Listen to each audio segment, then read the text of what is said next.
네, 안녕하세요. 박우식의 잡토크. 오늘은 지난 편에 이어서 우리 메가스터디 교육 입시 전략 팀장님 김창식 팀장님 모시고 교육회사 입시 전문가에 관심이 있으신 분들은 어떤 준비가 필요한지에 대해서 좀 알아보는 시간을 갖도록 하겠습니다. 팀장님, 네, 안녕하세요. 네, 반갑습니다. 예.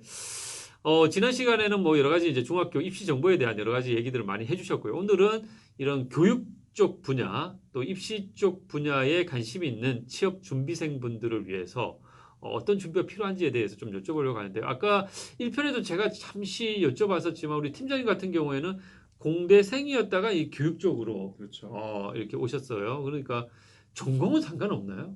이런 쪽 아, 교육회사 쪽이나 이런 쪽. 직접적으로 전공은 상관없겠죠. 아, 상관없지만 예. 하지만 제가 기계공학을 전공했거든요. 예. 왜냐하면 공대를 공부하면서 여러 가지 어떤 뭐라 사고하는 능력이라고 할까, 좀 더 아, 과학적이고 좀 예. 분석적으로 아, 이게 일단 공부하고 좀 연관된 것 같아요. 그런 공부를 네. 했었기 때문에 뭔가 사물을 본다든지 아니면 음, 정책을 본다든지 예. 현상을 보더라도 조금 분석적으로 좀 접근할 아, 다른 시각으로 접근할 수 있는 어떻게 음, 공대 기질을 좀 발휘하면서 어떤 분석 능력이 좀 그런 게 필요하거든요. 오히려 이제 공대 졸업을 했기 때문에 더 도움이 됐다는 말씀이신 거죠? 예, 그렇죠. 아, 좀 도움이 됐다고 보시면 돼요. 예, 특히 이제 뭐 교육회사, 뭐 다양한 교육회사가 있습니다만 교육회사나 입시 관련 교육회사나 이런 쪽에 취업을 준비하시는 분들도 많이 계십니다.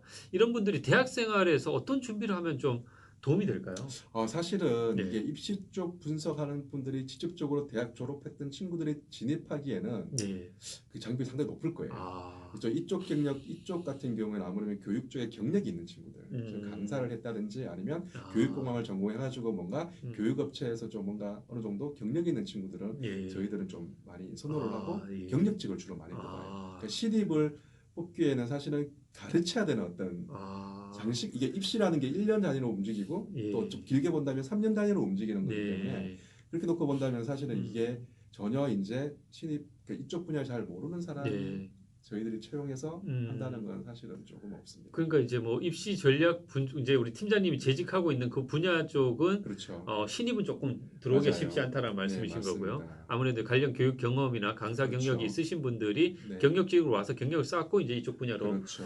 나가는 경우가 많은 것 맞아요. 같고요. 그냥 일반적인 이제 메가스터디 교육도 이제 뭐 입시 분야 말고도 다양한 직무들이 있잖아요. 그렇죠. 교육 뭐 그런 분야 그렇죠. 쪽에서는 뭐 어떤 준비를 하면 좋을까요? 일단 전공은 기본적으로 교육공학을 전공하는 게 가장 유리할 거예요. 아, 왜냐하면은 예. 교육 관련된 어떤 뭐 정책이나 사범대학이나 맞습니다. 예. 사범대학이라든지 이쪽을 좀 전공했는 음. 친구들이 조금은 유리합니다. 예. 아무래도 저희들은 교육 정책이라든지 어떤 아, 학생들이 지금 어떻게 공부하고 있는 어떤 교육 음, 과정이라든지 이런 예. 것들도 저희 심도 있게 분석하고 아, 연구하기 때문에 아, 뭐 심리 쪽, 아동 심리 뭐 이쪽 공부하는 아, 친구들도 유리할 수도 예, 있겠지만 예, 가급적이면은 사범대 교육 관련된 어떤 전공을 했던 예. 친구들이 저희 회사에서 신입 직원들을 아. 많이 채용하고 있는 그리고 뭐 신입입니다. 우리 팀장님은 공대생으로서 온 거는 굉장히 좀 어쩌면 특이 케이스라고 특이 볼 수, 케이스입니다. 특이 정말 케이스. 특이 케이스입니다. 특이 그러니까 케이스죠. 일반적으로는 교육 쪽 맞습니다. 전공자나 사범 계열, 맞아요. 뭐 관련 이제 뭐 중학교 교과와 관련된 전공을 하신 분들이나 뭐 고등학교도 마찬가지고, 심리 네, 쪽 전공하신 이런 분들이 조금 유리하다라는 말씀이시고요. 네 특히 맞습니다. 이제 교육회사 같은 경우에는 어떤 성격의 사람들이 조금 잘 맞는 것 같아요. 우리 팀장님 보셨을 때. 예, 조금은 이렇게 요즘 말로 표현한 고인물 같은 느낌이 예, 아니라 어, 왜냐하면 교육 정책이 자주 바뀌니까 입시 자주 아, 바뀌니까 어떤 그런 정책 빠른 변화에 따라서 본인 생각도 빨리 바뀌어야 되고 아, 그게 맞춰서 뭔가 기획을 해야 되고 뭐 이런 음, 부분이 있기 때문에 뭔가 하나에 깊이 파는 친구들보다는 좀 아, 다양하게 내가 많이 아, 알고 있고 네네, 다양하게 뭐 관심이 많고 그게 대해서 좀 빠르게 적응할 수 있는 음, 그런 기질을 가지고 있는 친구들은 저희들 선호하죠. 예, 아. 예. 우리 뭐 팀장님 좋은 말씀 해주셨는데 특히 이제 뭐 팀장님 같은 경우에는 입시 정책 관련해서 설명회도 많이 하시고 학부모 상담도 많이 하시는 걸로 제가 알고 있는데 네네. 뭐 일하면서 가장 큰 보람 같은 거는 어떤 부분에서 주로 많이 찾으세요? 가장 큰 불안은 그 친구가 원하는 목표하는 고등학교나 목표하는 학교가 아, 있는데 네네. 그 학교에 들어갔을 때 그 음, 학교가 이제 이렇게 전형 방식이 이러니까 네, 이렇게 준비해서 가자라고 하는 게 어떻게 보면 제 일인데 네. 그렇게 컨설팅을 하고 학생이 그걸 아, 변화돼 가지고 열심히 따라온 친구들이 또 그렇게 해가 좋은 아, 결과를 만들어내면 음, 정말 가장 큰 아, 보람인데 특히 네, 저 같은 경우에는 이제 네, 개인적으로는 약간 공부 못하는 친구들 있죠. 그런 음, 친구들도 개인적으로 제 지인을 통해서 네. 컨설팅 해달라는 요청을 좀 많이 들어와요. 아, 그럼 그렇죠. 그런 친구들 같은 경우에 특히 최근에는 뭐 게임 중독에 빠졌던 친구도 어, 한번 제가 좀 개별적으로 컨설팅을 해가지고 이 어, 친구가 좀 공부를 좀 열심히 해서 이번에 네. 고등학교 와서 거의 뭐 내신 1등급 받는 어떤 성적을 만들어내는 굉장히 대단한. 그럴 때 좀 많이 아, 보람을 느끼죠. 그 이건 좀 여담입니다만 요즘 이제 젊은 친구들, 젊은 이제 중학생들 특히 게임 중독, 인터넷 중독 맞죠. 심각하잖아요. 아주 심각하죠. 이걸 어떻게 조금 지도해서 극복시킬 수 있을까요? 여기서 좀 벗어난다고 해야 되나요? 가장 중요한 거는 뭐냐면은 부모님과의 신뢰예요. 그게 게임 때문에 틀림없이 그 아이와 부모와 완전히 신뢰는 무너졌을 거라는 거죠. 무너졌기 때문에 그러면 뭐냐? 거기서 가면 누가? 부모들이 아이를 좀 신뢰를 해줘야 될 부분. 저도 그 친구를 어떻게 제일 처음에 컨설팅했는가? 믿어줘야 된다 예, 일단. 부모님, 아버님이 뭔가 관여하지 마시라. 그 대신에 얘가 뭘 하든지 간에 그냥 옆에서 지켜봐 주시고 믿어봐 달라. 이렇게 주문을 했었거든요. 예. 근데 이 친구 갑자기 게임을 줄이지 않아요. 하지만 서서히 줄여나가면서 한 2년 정도 플랜을 갖고 가야 됩니다.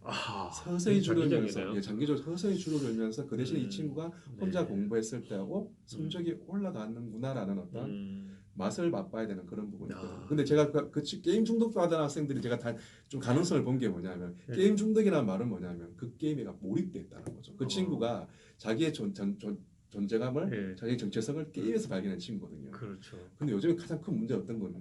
아무 생각 없는 아이들이. 그게 더 문제라는 그게 더 큰 문제.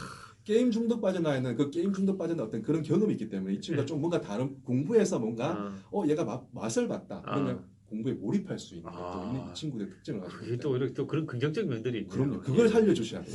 그걸 보고 살려주셔야 돼요. 부모님 오늘 좋은 얘기 많이 이제 듣고 있는 것 같습니다. 참고하시길 바라고요. 특히 이제 요즘 이제 뭐 학령 인구가 계속 줄어들고 있잖아요. 그렇죠. 그런 부분들에 있어서 이 교육회사, 특히 이제 교육 관련한 쪽에서 일을 하시는 분들의 직업적인 미래, 전망 이것에 대해서 조금 불투명하게 보시는 분들도 많이 계시는데 어떻게 보세요? 그러니까 교육 분야 같은 경우 필드가 여러 가지가 있어요. 저희 메가스터디처럼 온라인 교육을 하는 업체가 있고요.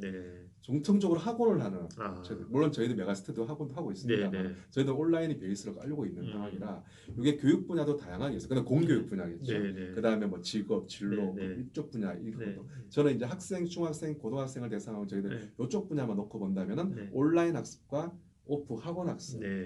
그다음 학습지 뭐 크게 이렇게 분류를 나누면 될 것 같아요. 근데 중요한 포인트 저희들 같은 경우에 교육이 뭐 아까 학령이 줄어들면 교육 학원 쪽은 사실 쉽지는 않을 것 같아요. 오프라인 학원 쪽은. 학원 쪽은.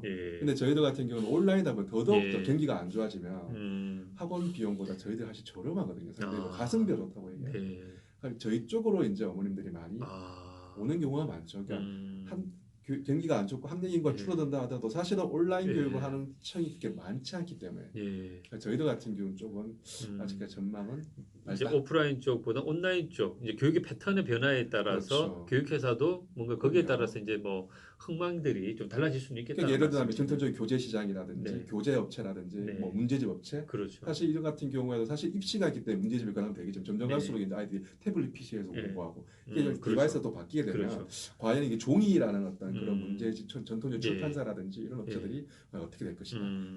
그게 변화가 있겠지만 저희들 같은 경우는 사실 온라인 교육이다 보니 이런 어떤 변화들 이제 관심 있으신 취업 교육회사에 관심 있으신 분들은 이런 어떤 미래 입시 환경이라든가 학령인 감소라든가 이런 것도 잘 살펴보고 여러분들이 이제 그 분야를 선택하는 게 좀 필요한 것 같고요. 우리 팀장님도 많이 이제 채용도 많이 해보셨죠? 직원들도 많이 뽑아보셨을 것 같은데 특히 여기 이제 뭐 어떤 식의 지금 우리가 메가 스터디 교육 같은 경우 어떤 식의 채용 루트를 갖고 있죠? 서류 전형하시고 그렇죠. 저희도 어차피 뭐 지금 그 채용 사이트에 올리고 저희는 상시 채용이에요. 그러니까 팀별로 필요한 인력들을 이렇게 요청을 해서 바로바로 공지를 해서 들어오는 거. 그러니까 그룹 차원에서 그러면 관심 있는 사람들은 홈페이지 자주 보는 게 필요하겠네요. 홈페이지부터 시작해서 뭐 잡코리아 채용 사이트 있잖아요. 거기에 자주 보시면은 저희도 공지가 올라오고 각 팀마다 필요 인력들을 수시로 채용하기 때문에 수시로 채용하니까 그런 채용 사이트를 많이 보는 게 여러분들 이제 수시 채용을 하시기 때문에 여러분들 그 채용 홈페이지 그 메가스터디 교육의 채용 홈페이지 자주 보시는 게 필요하고 특히 이제 서류 전형 그다음에 면접 전형 이렇게 이제 이루어지나요? 그러니까 신입 같은 경우는 면접을 보는 경우가 대부분 면접 보고 이제 판단이 되는데 경력직 같은 경우에는 저희 팀 같은 경우에는 조금 몇몇 팀마다 조금 다른데 기획팀이라든지 저희 같이 입시 전략 연구팀이라든지 이쪽 같은 경우에는 조금 과제물 같은 걸 내줘요. 그러니까 PT를 한번 본다든지 어떤 주제를 정해줘가지고 결과물을 한번 본 경력직 같은 경우에는 그런 걸 참고하시면 그런 걸 보고 난 다음에 이제 최종까지 좀 까다롭죠. 자기 소개서나 면접 관련 팁이 있을까요? 뭐 중요하죠. 어떤 거 좀 어차피 신입이라든지 그 다음에 경력은 조금 차일 수가 있고 경력 같은 경우는 자기 소개서 경력을 많이 보고요. 그다음에 신입 같은 경우는 자기소개서를 많이 보는데 네. 좀 전에 말씀을 드렸다시피 다방면에 적극적으로 뭔가 많은 경험한 친구들은 네. 제 쪽은 기획 쪽이라든지 교육 기획 쪽은 이쪽은 상당히 선호합니다. 아, 물론 이제 기본적인 전공은 그쪽 관련된 사범대라든지 교육공학 전공한다고 하지만 내가 좀 더 많은 경험을 하면서 다양하게 어떤 대학 4년 동안에 경험한 친구들 좀 많이 보기 때문에 적극적이고 어떤 변화에 내가 좀 빠르게 적응하고 익숙하다라는 그런 느낌. 예. 그게 자기소개서에 담겨져면 상당히 좀 유리하지 않을까 싶어요. 네. 꼭 관심 있게 잘 좀 새겨 들었으면 좋겠고요. 교육회사 뭐 좀 민감한 얘기일 수 있지만 연봉 같은 경우에는 뭐 어떻습니까? 사실은 교육 분야가 사실은 연봉이 그렇게 높은 쪽은 아니에요. 쪽은 아니죠. 네, 네. 높은 쪽은 아닌데 저희들 같은 경우에는 신입 같은 경우에 보면 아니 그냥 졸업해가지고 바로 신입자 같은 경우에는 어떻게 말씀해야 될지 모르겠죠. 한 2,000대 후반. 2,000 후반, 3,000. 5,000대 아주 후반. 아주 후반이죠. 아주 후반. 아주 후반. 네, 그렇게 보시면 될 것 같아요. 예, 알겠습니다. 마지막으로 이제 교육회사 입사를 준비하고 있는 후배들에게 한 말씀 좀 해주신다면.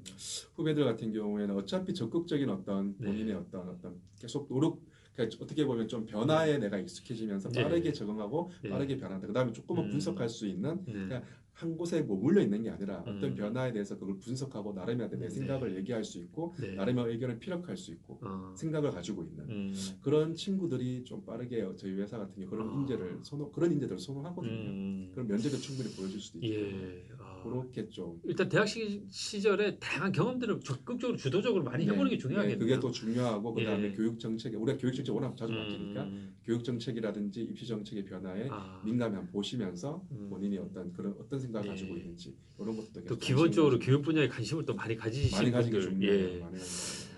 우리 1, 2편 우리 김창식 팀장님 통해서 교육회사에 대해서 뭐 여러 가지 얘기들을 많이 좋은 정보를 많이 얻게 된 것 같습니다. 팀장님 바쁜데 시간 내주셔서 너무 감사드립니다. 별거 아닙니다. 예, 감사합니다. 네, 감사합니다.